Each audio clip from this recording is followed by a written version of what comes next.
sommes aujourd'hui, pour la première fois depuis ces 2 dernières années, optimistes. Cela ne veut pas dire que le Hamas, nous prenons entièrement le Hamas en sérieux, si on nous le prenons en sérieux comme une organisation terroriste, mais pas leurs intentions pacifiques très sérieusement, mais il est clair que pour la première fois, le Hamas comprend que l'alternative à ce processus qui mènerait à la fin de la guerre est leur destruction totale.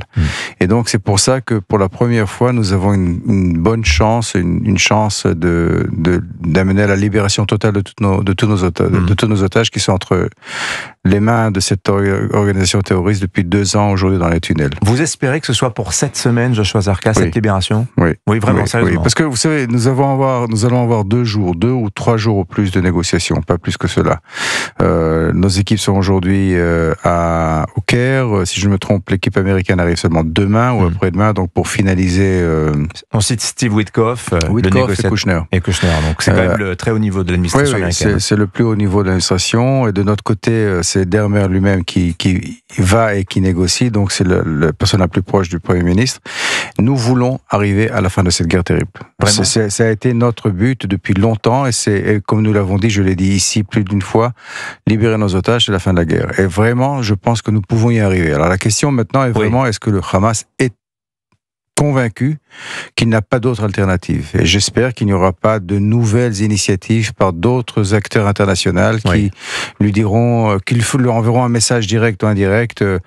Pas besoin vraiment de faire pression, pas besoin de vous stresser parce que la pression continue d'être sur Israël. Mais vous croyez vraiment que c'est possible que ce cessez-le-feu, le 3e, puisse aller jusqu'à la paix ?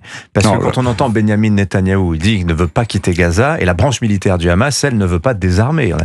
La paix est un grand mot. La paix, nous avons un accord de paix avec l'Égypte, avec la Jordanie. La fin de la guerre ne veut pas dire la paix, vous voulez dire ? Non, bien sûr. La paix, c'est une fois, peut-être dans quelques générations, nous pourrons avoir une situation de paix avec les Palestiniens, j'espère, je crois encore fondamentalement à cette possibilité, mais il faut dire que la plupart, je dirais que une grande partie de mes compatriotes n'y croient pas aujourd'hui vraiment à cause du fait de ce qui s'est passé. Mais je pense que oui, nous pouvons arriver à une situation de fin du conflit, de ce conflit armé.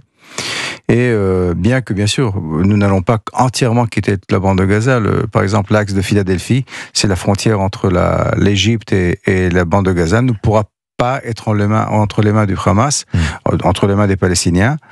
Bien sûr, pas du Hamas, ça ne pourra pas être entre les mains des Palestiniens parce que c'est ce qui a permis le Hamas de s'armer comme il s'est armé avant le 7 octobre. Alors ça aussi, ça prendra un certain temps jusqu'au moment où nous pourrons faire confiance en ceux qui seront élus et qui prendront la gouvernance de Gaza.